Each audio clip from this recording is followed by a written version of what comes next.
A blessed morning to all. Hallelujah.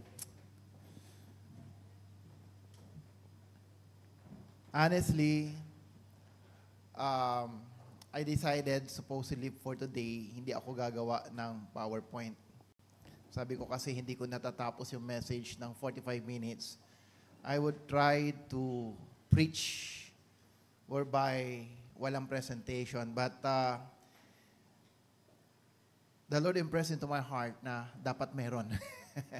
So, this is the reason bakit po ako medyo na-late, no? Because I have to finish the presentation para at least mayroon kayong makita and you will clearly understand what the Lord is doing in our midst in this time. People of the Lord, again, let us be reminded that spiritual maturity comes with accountability. Okay? Spiritual maturity comes with accountability. No matter how much we come to the church every Sunday, no matter how much we pray, how much we fast, no matter how much you read the Word of God, without accountability, there will never be spiritual maturity. Because accountability will teach us how to love, how to care. Accountability will teach us how to model our life to others. Growth comes from those who really understand what accountability is all about. Christianity is not about the number of years, months, days that we are in the church. Marami na po na mananampalataya, uma-attend lagi ng simbahan, lahat ng gawain, event and there, but you will observe in their lives na yung kanilang paglago, kung hindi man mabagal, ay parang walang nangyayari sa buhay nila. Why? Because for the very reason, there is no accountability. God did not call us just to be saved. Remember this, God did not call us para tayo ay iligtas lamang. There is a great commission that we need to fulfill. And that great commission is to disciple the nation. And that mandate was not just given to one person, but that mandate was given to everyone who was redeemed by Christ. So as a believer, we should take into consideration deep within our heart that we come to the church because we want to be equipped, we want to learn, we want that the Lord will going to build us so that in the same way, our life will be able to build others as well. Amen? Hindi po pinag-uusapan kung ready ka na or not. You will never be ready anytime. But remember this, when God called you to disciple others, God looked at you already as ready. We will only be ready when we become dependent to God in everything that we do. Because we can do things out of the grace of God, not our own strength, not by our own talent, not by our own skill, only by the Spirit of God that God enable us to accomplish things in life. Understand these, people of the Lord. You and I, we are all called leaders. Deep within our heart, we have such leadership spirit within us. But the spirit of leadership will define who we are and what we carry inside. This is the real foundation why that the spirit of leadership should be founded by the redemption power of Christ in us. That is the basic foundation. That is the basic foundation of the spirit of leadership. The very redemption of Christ within us. Why? Makinig po kayo. Kahit saan tayo magpunta right now, marami pong platform, seminar, conference about leadership, true or not? Even the world is teaching about leadership. But remember this, without Christ in the equation of that teaching, you will only building a monster instead of a true discipler. Without Christ in the center of leadership, you cannot create the right motives of the heart, the right mentality, the right attitude, the right character. And ultimately, the very purpose of God in creating you and me is that we will be able to manifest the very image of God. It is the very plan of God to occupy and subdue this earth, this world, by people created according to His image and likeness. Without that, leadership can be destructive. I don't think I need to explain it further with you, but just look around what is happening around us. Makinig lang kayo, magbasal kayo ng mga incident, mga issues that we are experiencing right now. You will see. There are a lot of knowledgeable people, very wise, talented people, very skillful who understand the Constitution. Pero without God in the life of the people, they can manipulate everything. Even us as a Christian, remember this, your reasoning, everything comes in the mind. And that reasoning is affected by certain faculties. First is the heart. Whatever you process in your mind, there are so many faculties that influence that reasoning in your mind, your experience. And the first thing that the seat of our emotion is always at the heart. And the other thing that will influence your reasoning is about hypocrisy. What does hypocrisy teaches us?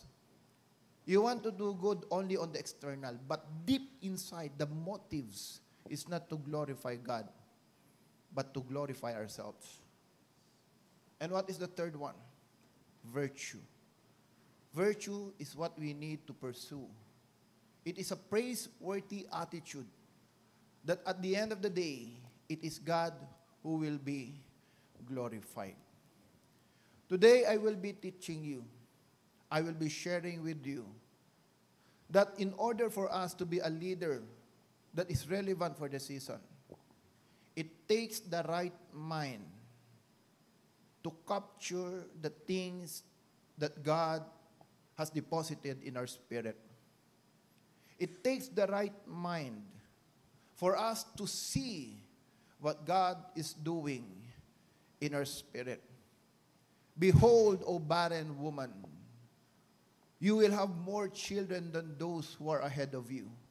And those children that you will have will inhabit nations.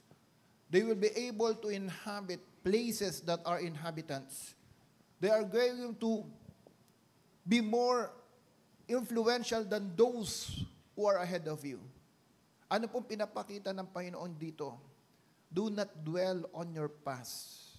Because what God is building in you right now, when the Lord restore your life, it will always be better than your past. But you need to see first what God has placed in your spirit. Understand it in your mind in order for you to experience breakthrough in life. Because who we are right now are the things that influence us from the inside. The experiences that we have, the life that we have, made us who we are right now. But that is not the purpose of God. There are better plans that God has prepared for us ahead. And that plans has already been deposited by God in our life the moment that we have received Christ. I remember nung ako po yung unang nag-a-apply ng trabaho. First time kung mag-apply ng trabaho. At hindi ko naintindihan about supervisory. At nung ako po yung nag-apply, that was the first job that I have. I never thought na ang ina-applyan ko pala is on the managerial level. Pero dahil nga yung final interview, because during those times, ang laki po ng disparity ng schools when it comes to engineering. And so happen yung aking pong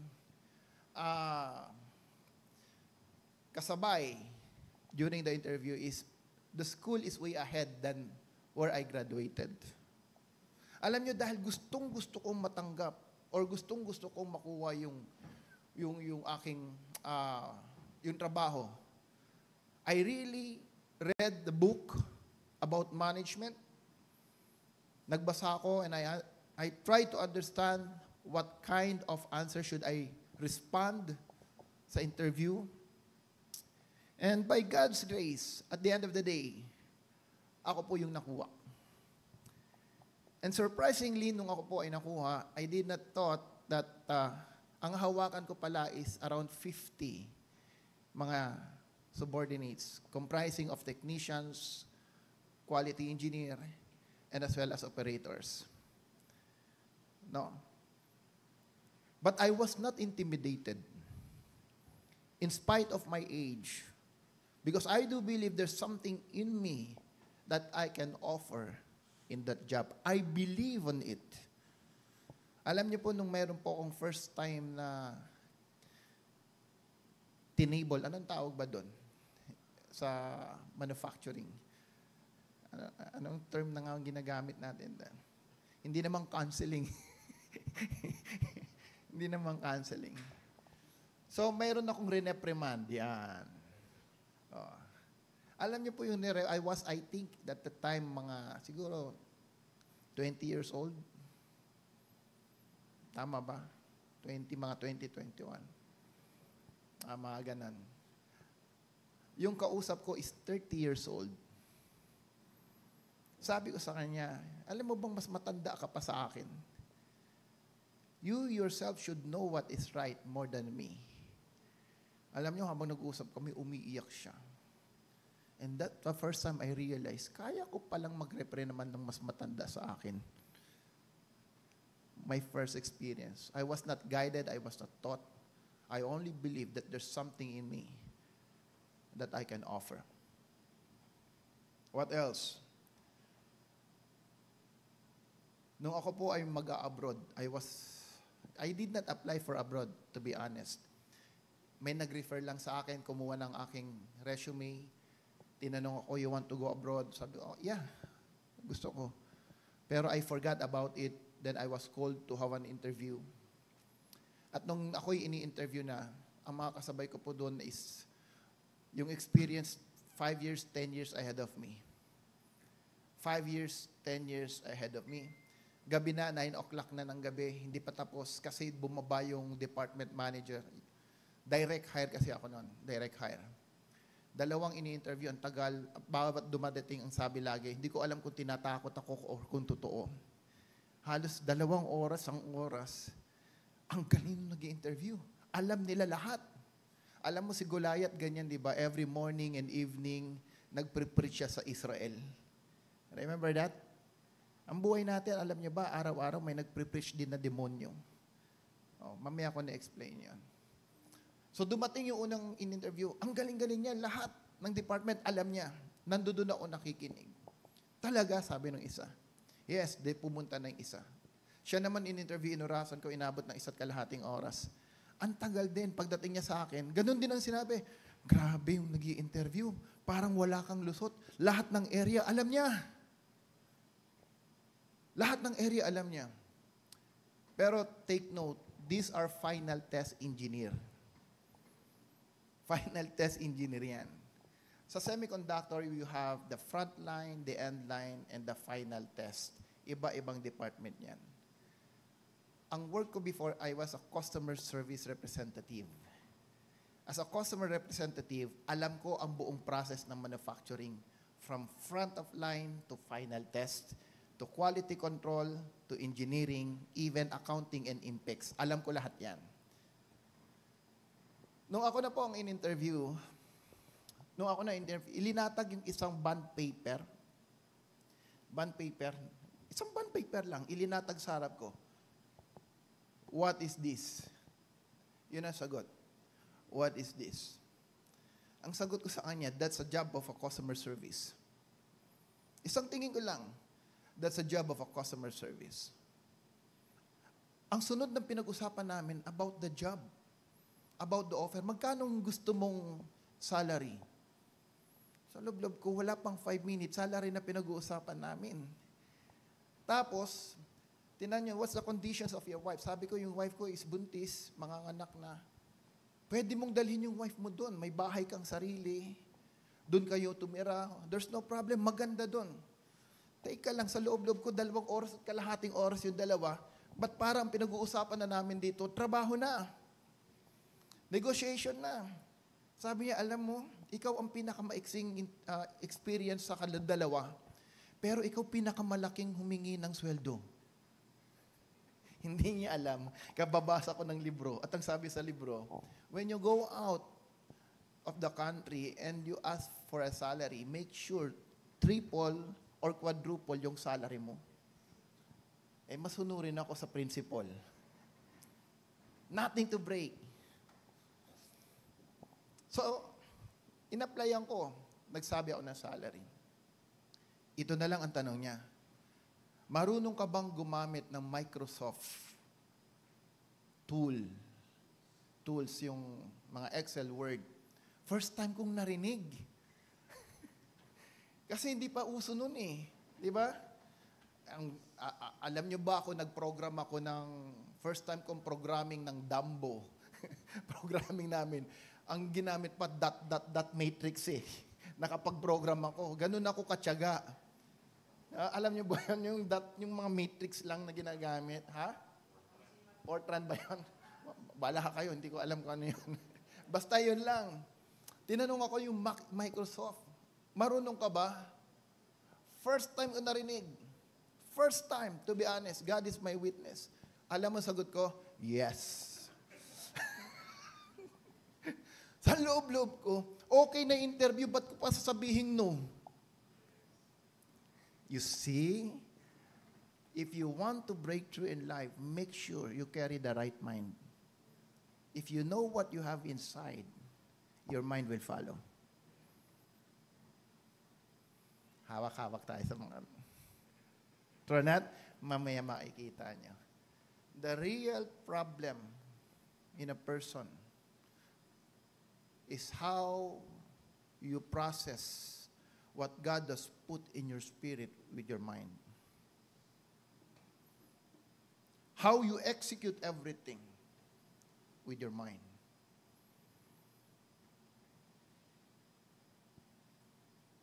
Paglabas ko po ng interview, yung pinsan ko, Komsay, tinawagan ko kaagad, Insan, kailan ka ba pwedeng makausap? Bukas, pupuntahan kita ng bahay. Bakit? Basta pupuntahan kita ng bahay. Pagdating po namin, nag-usap ka, turuan mo nga ako nito. Ano ba to? True. Kasi kung magbabasa pa ako, I don't have time anymore. Wala na akong time. Nagtanong ako sa kanya, turuan mo nga ako how to operate Excel, Word, Microsoft, lahat. Paano ba gamitin lahat yan? The whole day, tinuturuan niya ako. The whole day, tinuturuan niya ako. And I was a manufacturing engineer during that time. Nasa second shift ako. Pagdating ko ng office, the following day, hallelujah. Pag wala na lahat ng manager, nasa computer ako, nag-aaral ako ng Word. Pinag-aaralan ko siya. Kasi wala akong alam. Minsan tayo, alam mo, pagtanong, kaya mo to? Hirap yan.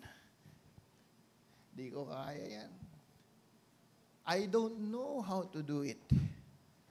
Ay, naku, grabe naman. Hindi ako sanay sa ganyan. Ay, mga statement natin eh. No. And I went abroad. Ang kasabay ko is 40 years old. Kapartner ko, kasama ko sa bahay. He was a manager in the previous company, si Kuya Efren.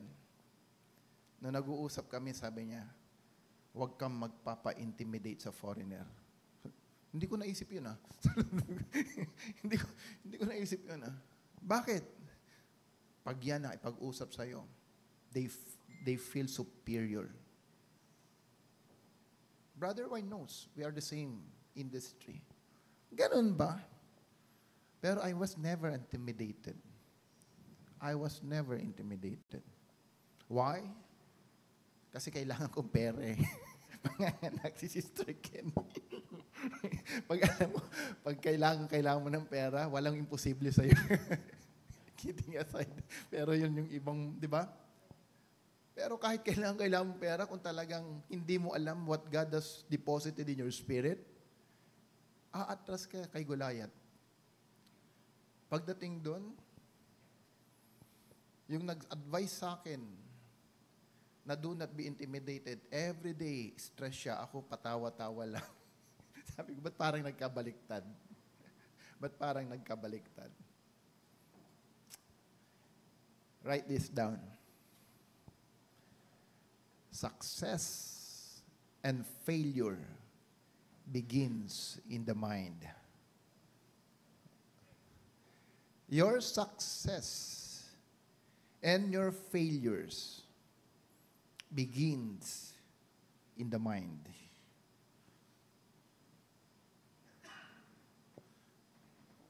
Nakuha niya? Your success, your failures begins in the mind. This is the reason why success and failures becomes predictable. You don't need discernment to see the future of a person. You don't need super spiritual skill to understand where the person is going to. Just listen to his response. Just listen on the way he speaks. You already know what kind of life he is pursuing. Anong klase ang buhay na kanyang madadatnan?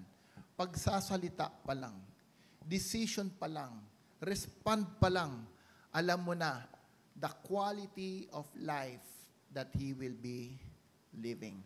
This will determine a true leader, the spirit of a true leader from those who carry just the leadership spirit.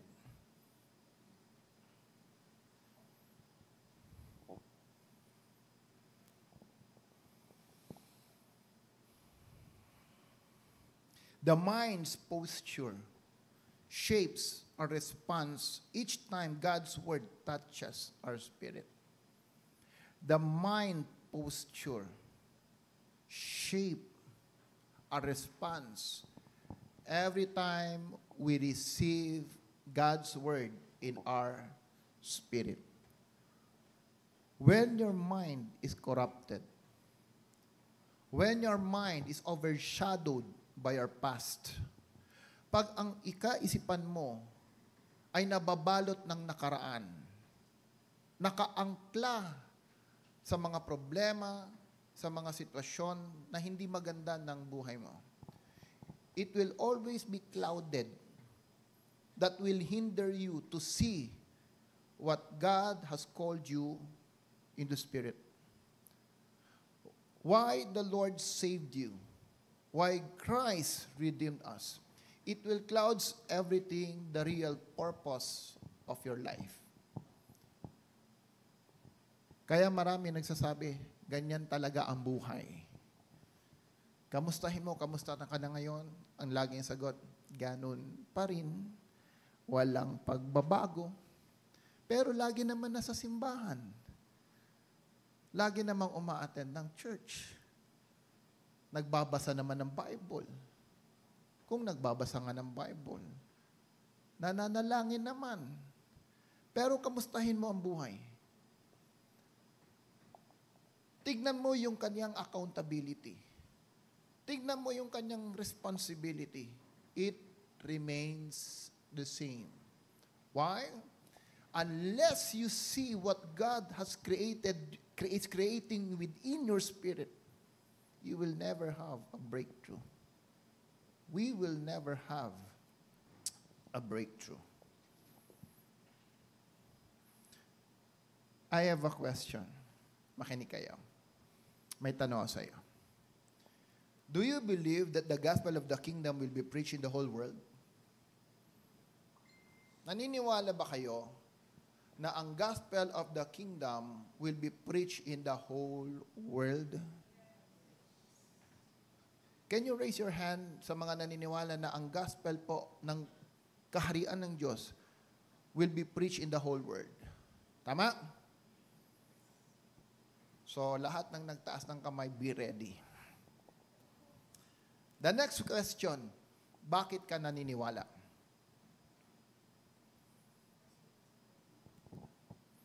Huwag kayo mga umati ng apis kahapon, nandayaan nyo eh. Huwag ka muna sumagot.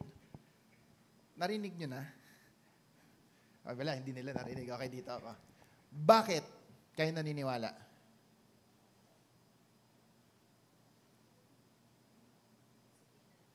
Kasi ginagawa. Kasi ginagawa, okay. Ano pa? Alam niyo, pag ako minsan nakikinig, sabi ko, yun yung message. Yun yung message. Now, yung mga nasa apis kahapon, yung mga nag-enjoy at hindi na-experience magandang event, hayaan nyo na.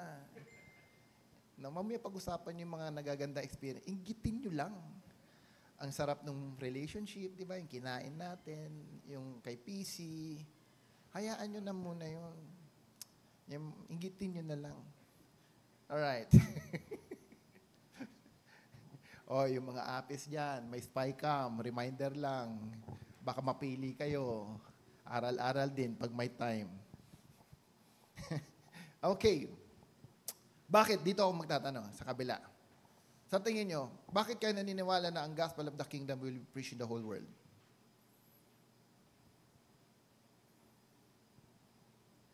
Mukhang hindi sila naniniwala.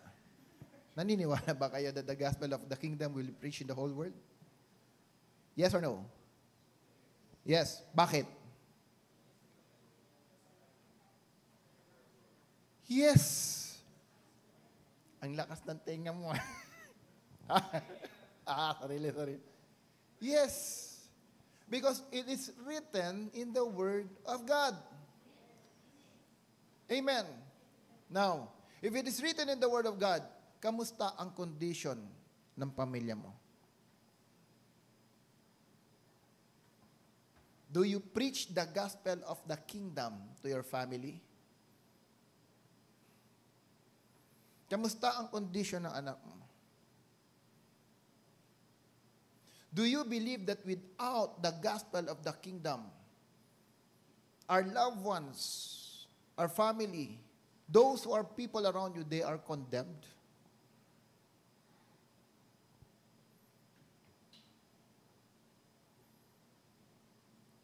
The Bible says that those without Christ are already judged and they're already condemned. True or not? So, these measures our mind. How you truly receive the gospel of the kingdom, how you receive the spirit of the word inside you, because if you believe that the promise of God is true, you will never allow that even your family will not hear and understand about the gospel of the kingdom. That's why no matter how much we come to the church, no matter how much we study the Word of God, the power depends on how you process that word in your spirit by your mind. Because if we truly believe what the Lord says, if we truly believe that everyone without Christ in their life, they are condemned, you will not stop sharing Christ to others, especially to your family. If you really love someone, you will never neglect the Word of God to them. You will make sure that they will receive the Word of God, that they will receive Christ, because ultimately it's only Christ who will be able to restore and change their life. That's why I believe if we really understand what salvation is all about, people will come to us, first and foremost, our family.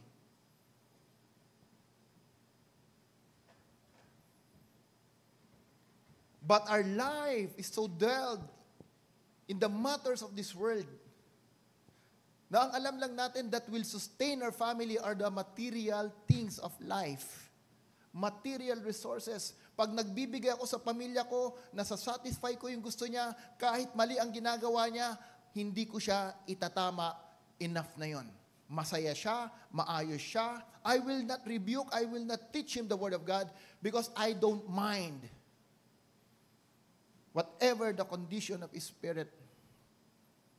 But if you truly understand what God has placed in your life, if you truly understand the love of God in your life, the sacrifice of Jesus in your life, out of that gratitude, grace will overflow for you to speak Christ to others.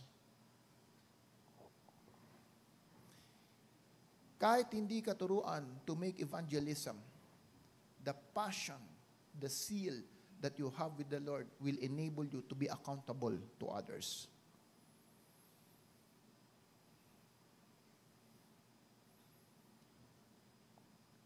You will hold on to principle higher than relationship. You will hold on to the principle of the word higher than relationship. Measure yourself, people of God. If you truly believe what God is doing in our midst, if you truly believe in the principle of the Word of God, apply every principles in your life. First and foremost, to your family.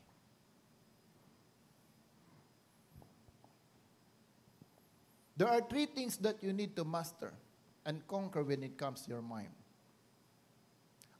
Our mind in our spirit is like a computer. Yung monitor at yung keyboard. When you use the keyboard, whatever you hit sa keyboard mo will manifest doon sa computer, sa monitor. Amen? Halimbawa, you type in FAT. Anong lalabas? Slim. Diba? Tama ba? Agree?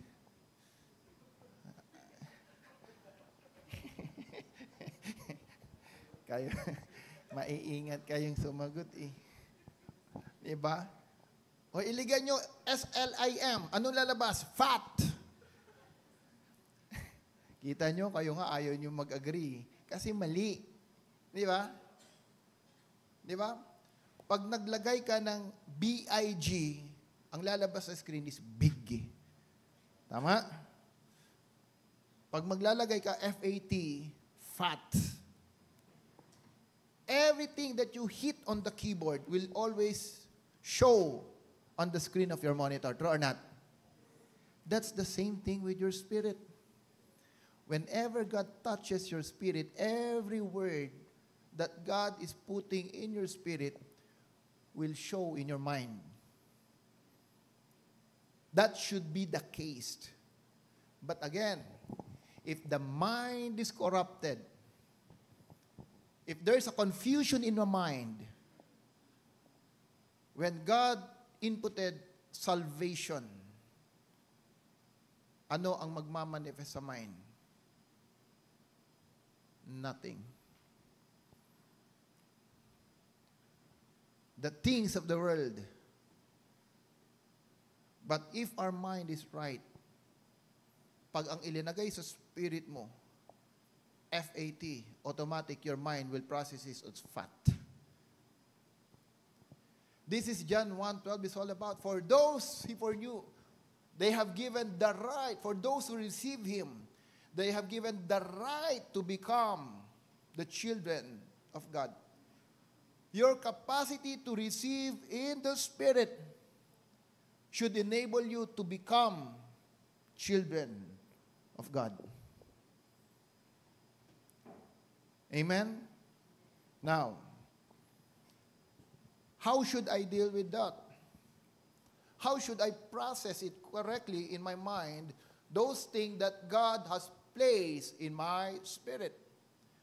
Let's go to the topic today. I'm done with the introduction. Hallelujah. How can I master the mind? A leader's edge has the capacity how to master or overcome, overtake everything in his mind. That makes you a leader that is always relevant to the season. You need to master these three things, or else we will never break through. 2 Corinthians chapter 10, verse 4 to 5. Anong sabi po diyan? For the weapons of our warfare are not of the flesh, but divinely powerful for the destruction of fortresses. We are destroying what? Speculations and every what? Lofty things raised up against the knowledge of God, and we are taking every thought. We are taking every thought, everything in our mind captive to the obedience of Christ. Malinaw? The weapons of our warfare are not of the flesh. Are not of the flesh, but the divinely powerful for the destruction of every fortress. We are destroying speculations, lofty things raised up against the knowledge of God. We are taking every thought captive to the obedience of Christ. If we understand this, the moment that we master this, your mind will be freed up, and everything that you capture in your spirit, immediately your mind will process it.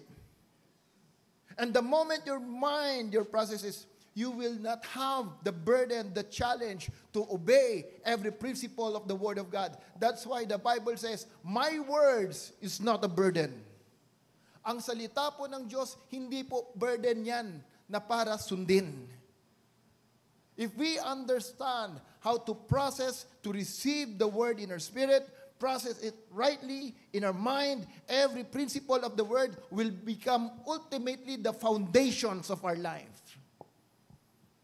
Everything that we do, hindi ka na mahihirapan to process, to make an option, ito ba ang tama, ito ba ang tamang gawin, ito ba yung Word of God, ito yung karanasan ko, ito ba yung experience ko, ito ba yung tradisyon na tama, ito ang salita ng Diyos. No, not anymore. Why? Because your spirit is so clear, when you preach in your mind, everything is clear to you. Walang obstruction, walang confusion. The moment that you receive it in your spirit, because your mind is so clear, you can easily execute the principle of the Word of God in our life. Hallelujah. At masasabi po natin, totoong-totoo ang sinabi ng 1 John. Ang salita ng Diyos, hindi mahirap sundin.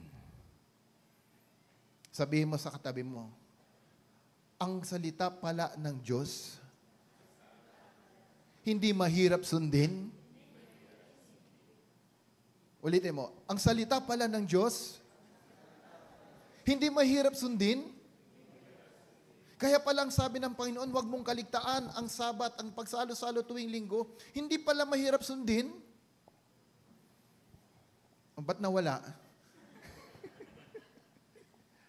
Kaya pala ang sabi ng salita ng Diyos, mahalin mo ang kaaway mo, hindi pala mahirap sundin. Bakit parang ang hirap niya sumagot? This.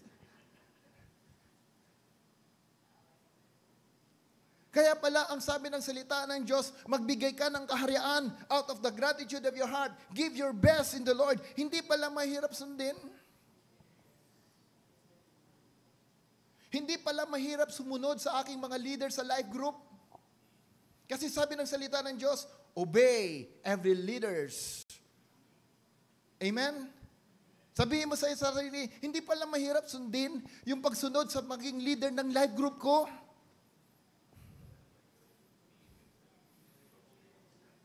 Parang wala akong marinig na konting amen. Ulitin natin. Kaya pala sabi ng salita ng Diyos, obey your leaders. Dahil ikaw ang magbe-benefit dyan. Kaya pala totoo, hindi mahirap sundin, sumunod sa aking mga leaders sa church. Tandaan nyo, there are 3 things that influence our response. First, the heart. Number 2, ano? Ha? Ano yung pangalawa? Hypocrisy. Ito yung mga facilities that involve us reasoning. Ano yung number 3? Virtue. And I do believe sa BNCGC family, lahat tayo will respond out of virtue.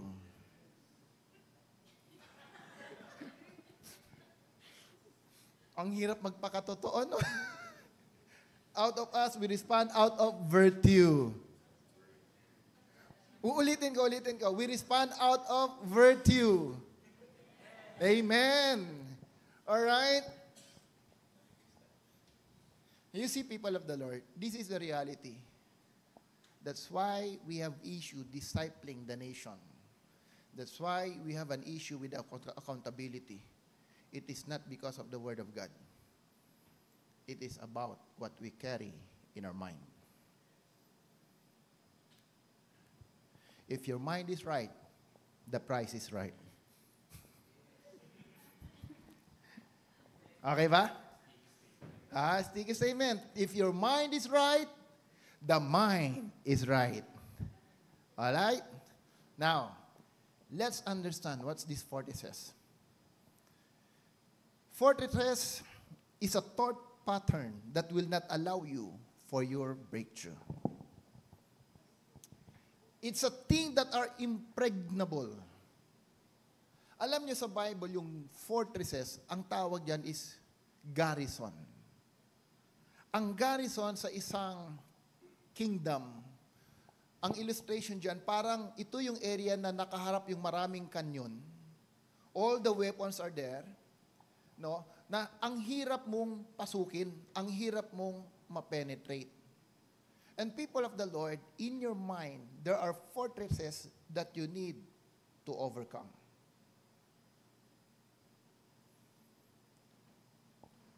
These are the thought pattern that will not allow you to break through.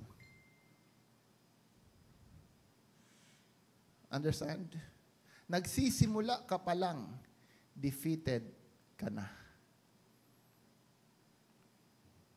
It will defy your advancement. It will defy your advancement. It will discourage your progress. It will make you battle weary. Nakuha niyo?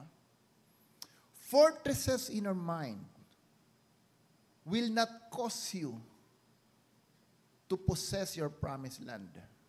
For example, gusto mo magnegosyo. Kaso every time na nag-start ka ng business mo, lagi kang failure. Until such time, ayaw mo na. Kasi feeling mo, defeated ka. You are tired of doing the business. Minsan ka pa lang naman nag-fail. This is what John Maxwell says.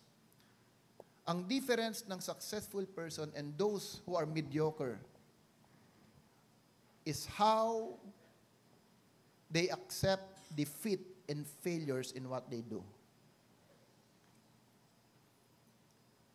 Si Thomas Edison, how many times he failed before he find the right answer? How many times? 10,000? He found 10,000 failures to find the right answers. How many times you failed in life? How many times you already discouraged? These are the fortresses that hinder you to move forward. And according to John Maxwell, those people who are on top has more failures than those people who never achieve success in life. Ang mga taong nakaposisyon sa taas, mas maraming failure yan sa mga tao na hindi nag-succeed. Nung nag-share ka ng salita ng Diyos sa family mo, ilang beses mong naranasan ang na-reject ka? Hindi ka pa nga nare-reject, intimidated ka na mag-share. Wala ka pang sinasabi, parang pakiramdam mo, hindi na sila makikinig. These are fortresses in life. Ay, hindi, pastor, kasi mas mayaman siya, ang hirap. King Naaman, was restored because of a servant. Is it Naaman ba yung sa lumubog sa tubig? Correct me if I'm wrong. Because of a servant. Alam ko yung isang church na malaki po sa atin. Maraming mga na-encourage na mga elite people, no, because of those serving sa mga manicure, pedicure, yung mga manicurista. Because these people were trained na habang sila nagsiserve, they are preaching the Word of God.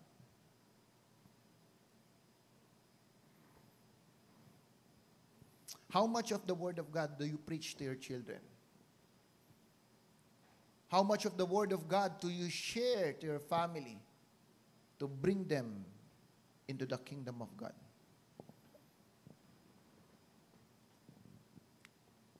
It will make you battle worry. Failures in life affects your mind setting. Alam niyo, yung pinakamahirap ma-overcome is yung trauma. Traumatic people has so many fortresses in mind that they cannot overcome. Alam niyo, yung sasakyan po namin, nung nalubog during the Ondoy, may sasakyan kami, Toyota Altis, nakaparada doon sa side ng house. Yung time ng Ondoy, 5 minutes lang, sabi ni Ate Del, Pastor, umuulan, hindi pa pastor noon, sabi niya, umuulan po ng malakas, yung sasakyan sa gilid, baka lumubog. Natada ba, Ate Del? Sandali lang. Pagtayo ko ng higaan, pagsilip ko, galing kami ng palengke. Pagsilip ko, yung tubig, halos lubog na yung bubong ng sasakyan. Ganon kabilis yung time ng Ondoy. And after that, tuwing mayroong ulan, hindi po ako nakakatulog. Konting bagsak lang na ulan, hindi ako natutulog. Lagi kong nakikita na alala yung paglubog ng sasakyan. Alam niyo po sa buhay po natin, yung mga experience mo sa buhay, if you don't know how to handle it right, akala mo restored ka na. But the reality, may itinanim na seed ang kaaway sa buhay mo that is always holding you back to your future.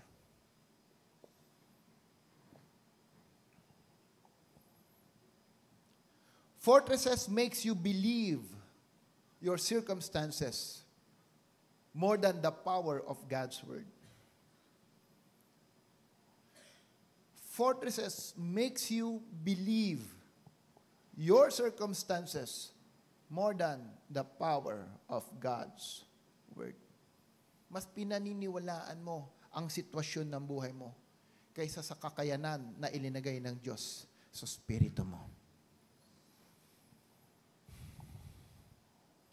Imagine Goliath, sabi ng salita ng Diyos, for 40 days, he was preaching to Israel morning and evening. Morning and evening. 40 days of conference. He's preaching, ano ang kanyang topic? Alam niyo yung topic ni Goliath sa preaching niya? Di ba may conference? Anong topic ni Goliath? F-E-A-R. Fear. Yun lang ang kanyang preaching. He challenges the nations of Israel. What happened to Israel? They cannot move on. They cannot move on. For 40 days, he's programming the mind of Israel to fear him. That's what marketplace is doing to us. The Babylonian spirit is doing to us.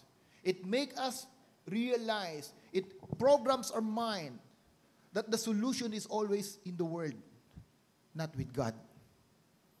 This is why David, when he comes, anong sabi niya? You come with the sword and the spear, but I come to you in the name of the Lord.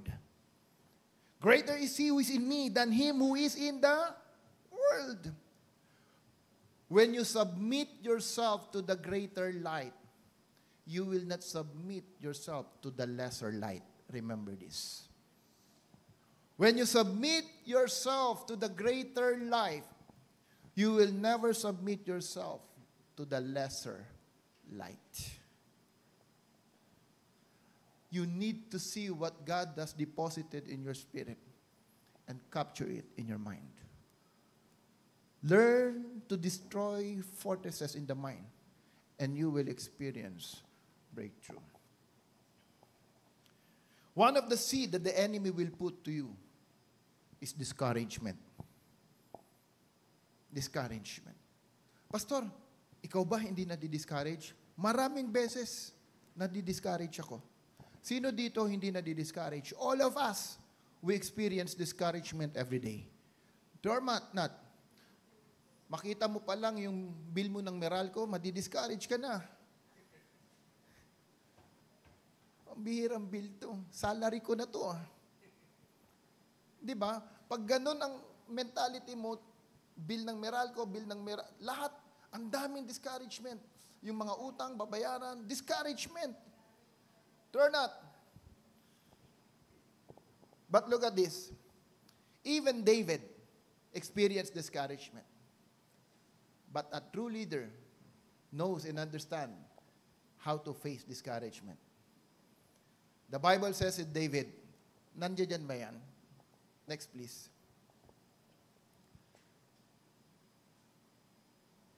Next please, isa pa. Ay wala, balik na lang.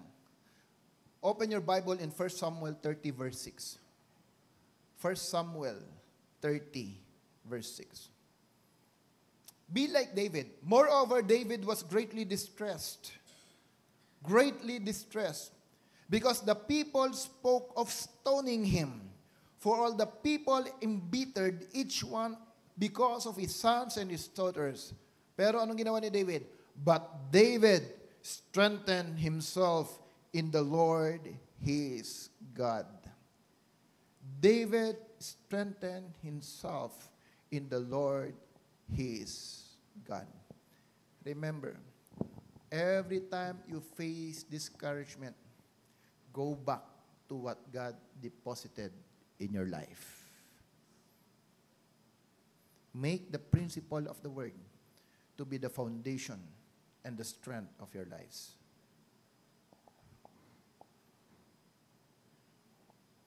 A good leader will go beyond rock bottom.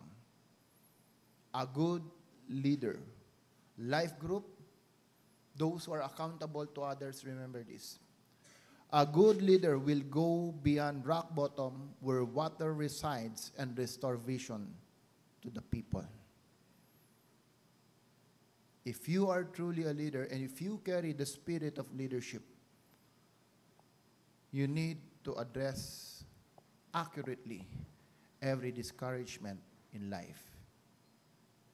A true spirit of leaders understand how to go beyond rock bottom.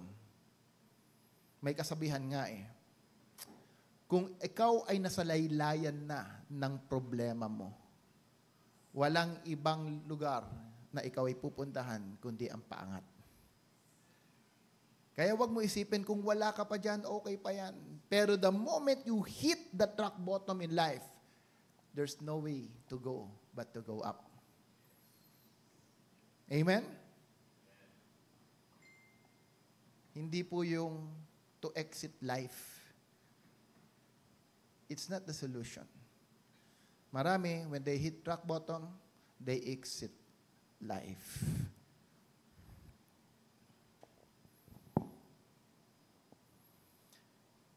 Avoid the word of God.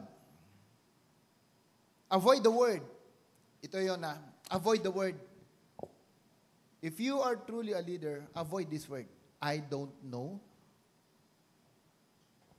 I can't do it. It's hard. All right. BNCGC family, please. Never use the word. If you want to be an accurate leader, if you are truly sons and daughters in the kingdom, if you are children of God, avoid the word, I don't know, I can't do it, it is hard. Or anything associated with these responses, please eliminate that from your vocabulary. Why? Because every time you see it, a few opinions are formed. Okay, yeah? Every time you say this word, I don't know eh. I can't do it. Mahirap yan. Hindi pwede kasi, pastor. Hindi ko kaya. Every time you mention this, it creates an opinion to the person you are talking to. Alam mo yung unang opinion? First opinion, you are ignorant. Kaya sabi ko, you don't need discernment. Just listen to the person and you understand what he carry in the spirit. If every time you hear someone, I don't know it, that means that person is ignorant. Second, you are not helpful. Pinapakita mo na hindi ka makakatulong. You are nothing. A true leader will always provide solution. Turn it. People of God, what is our culture? What is the culture of the church? Loving God, loving people, raising leaders. If you are truly a leader, remember this. You are always the solution. Ano yung una? You are ignorant. Ano yung pangalawa? You are not helpful. Ano yung pangatlo? You don't desire to learn. You have no intention to grow. You don't have intention to mature. Naalala ko yung classmate ko sa APIS. Kahapon nagkita kami. Inopen up na naman niya. Pastor, talagang nosebleed na ako. Bakit ba talaga? Sabi ko sa niya, ako nag-e-enjoy ako sa grupo. Ang gagaling grupo ngayon. Sabi niya, Pastor, ginawa ba naman akong facilitator eh? Puro foreigner ang kasama ko. Sabi ko, huwag kang mag-alala. 2 sem na lang. Tiisin mo na lang hanggat may dugo ka. Pastor, maubusan na. Di magpaano ka? Transfuse ka ng dugo? Ganon talaga yung tsura na eh. Mukhang hirap na siya, nagkakasakit na. Pero makita mo, because he's willing to learn, he is willing to finish the course, kahit maubusan siya ng dugo, okay lang. Pero kung ikaw pinag-aaral ka, nagkaroon ka ng opportunity, tapos nagsiserve ka ng kape sa iba para matuto, hindi tama yun. You always depend on others for you to pass. Hindi tama yun. I would rather failed than did not do my best. Hindi po pataasan ng score sa ginagawa ng Diyos sa atin. Ang tanong, how willing do you want to learn and grow? Pastor, anong tamang sagot? Pag hindi ko sinabing, I don't know, let me check on it. Let me study it. Let me ask someone. Diba? Pag hindi mo alam, don't worry, I will check on it. I will find a solution. Hold on. I will try to check someone. That is the right response. Dahil pag yung word na I don't know, tinuldukan mo na kaagad yung relationship na, meaning, you are telling to the person, hindi ko kaya yan. Wala ako lang dyan. You have no interest. And we are so trained. We are so programmed our mind na may pagpinagawa sa'yo, hindi ko kaya yan. Amen? Kaya nga nakakatuwa si Kuya Raymart eh. Siya po yung nagme-maintain ng aircon namin. Kahit ilang tulo pa yan, babalik-balikan niya yan. Hindi ko pa siya naririnig na hindi ko kaya yan, Pastor. Magtataka ka na lang, may nahuhulog na foreign material. Pambihira, naglagay na naman ng ibang solusyon si Raymart. Kala niya hindi ko mahuhuli. Kinalog-kalog ko yung aircon. Ba't tumutulog? Nahulog. Ba't may roller dito? Saan galing ito? At least you're being trained. So dapat lahat ng ginagawa, that's the right attitude. Pati sa exam. Pati sa binibigay sa iyo mga training responsibility. That's the right attitude. Just do it. Kaya nga Nike, napaka-effective. Just do it. Do not be afraid to fail. Amen? Because if you are always afraid to fail, lagi mong inaalagaan yung discouragement sa buhay mo. And that discouragement is a fortress that you need to master and overcome. Otherwise, you will not experience breakthroughs in life. Alam mo, isang problema pa sa mga discouragement natin, yung word na sentimental value.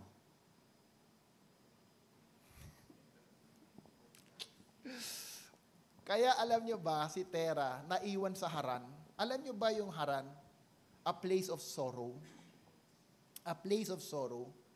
Kaya hindi nakapag-move up to the Canaan, sila Abraham, dahil si Haran, yung favorite na anak ni Tera, nung namatay, pinangalanan niyang lugar, this is Haran.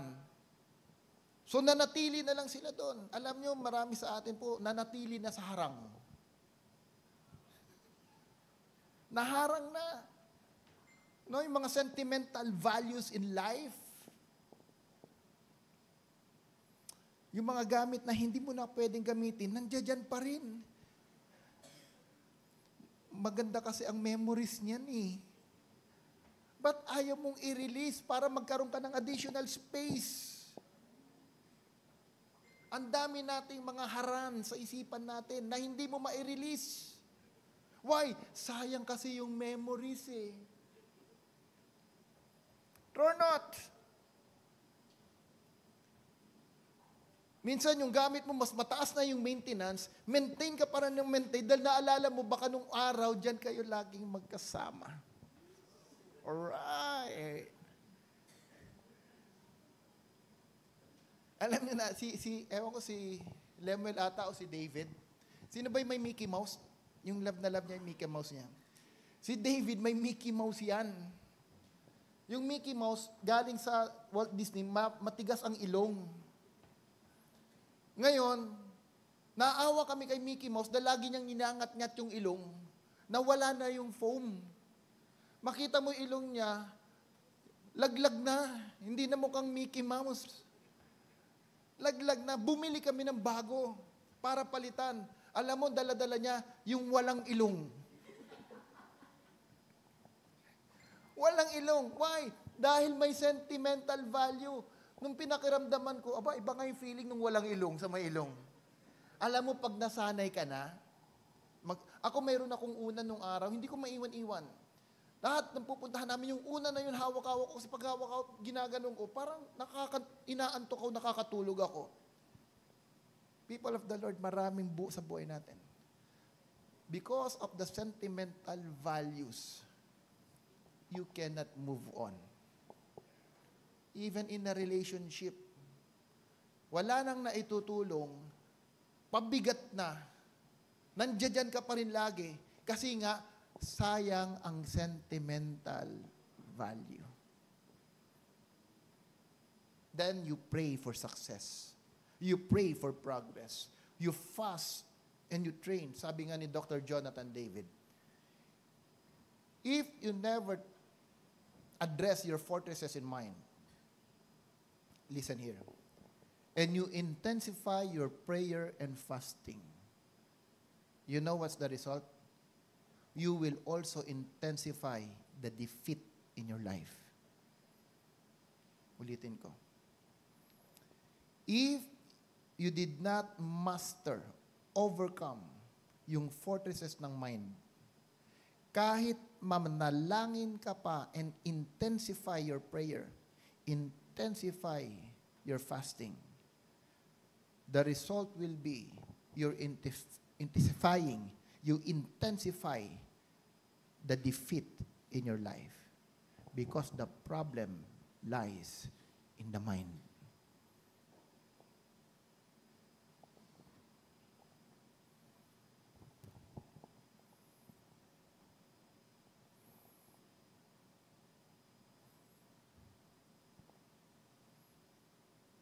When the mind is defeated, everything you do becomes a defeat.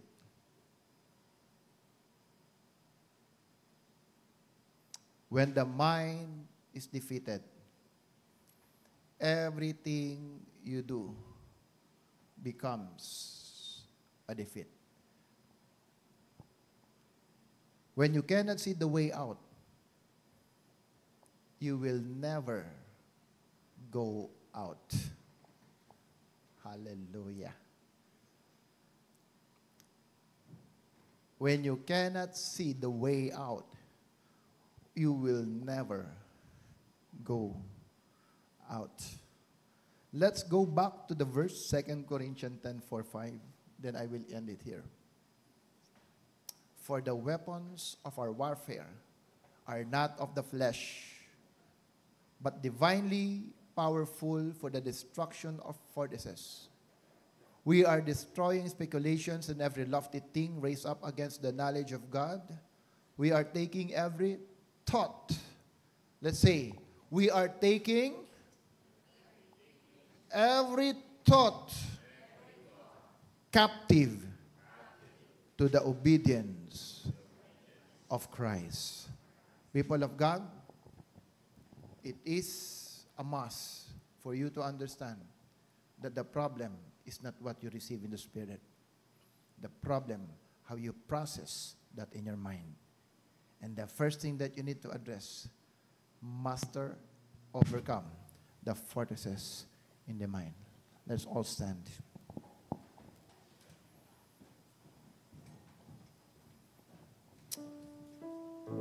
Can you close your eyes and just think of every discouragement that you faced, whether in the past or in this life, in this time. Just think of those things that discourages you. And ask yourself, what did you do to overcome it?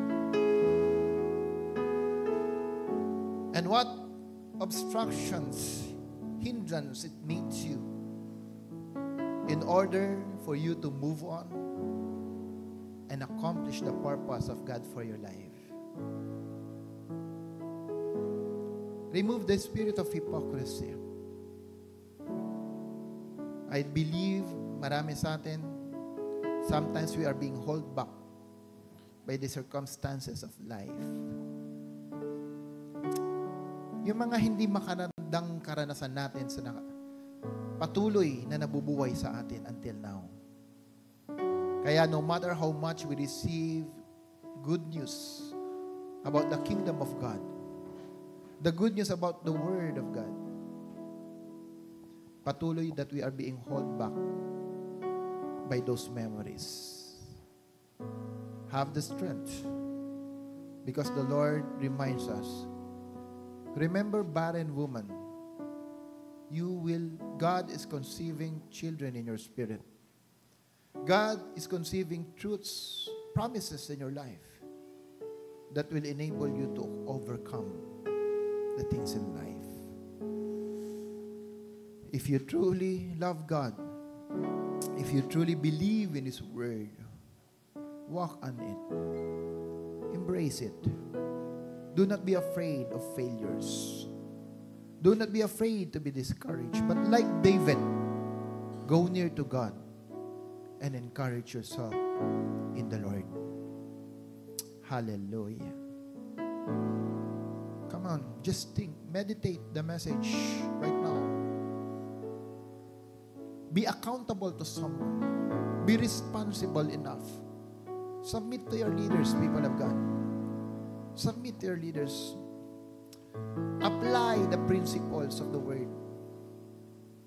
Raise up the spirit of sonship within you.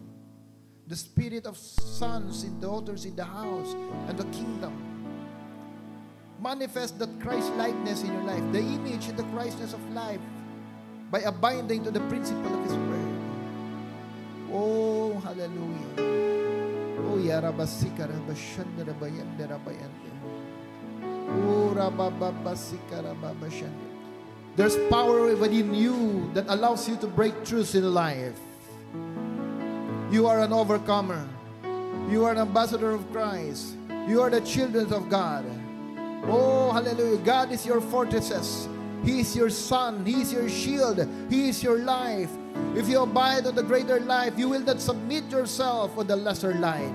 If you walk in light, you will never walk in darkness. Oh, that's why your life are blessed. Because God is the one who bless you. He will give you the ability to bless, to acquire resources in life. Oh, hallelujah. Hallelujah. Believe on it. Believe on it.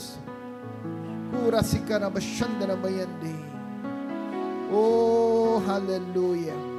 Greater is He who is in you than him who is in the world.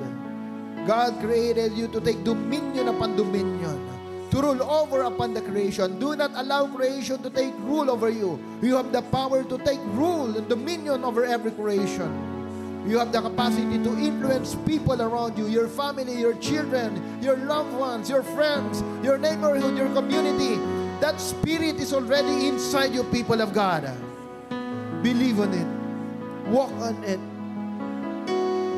Take hold on it. Oh, hallelujah. Salamat, Panginoon. Salamat.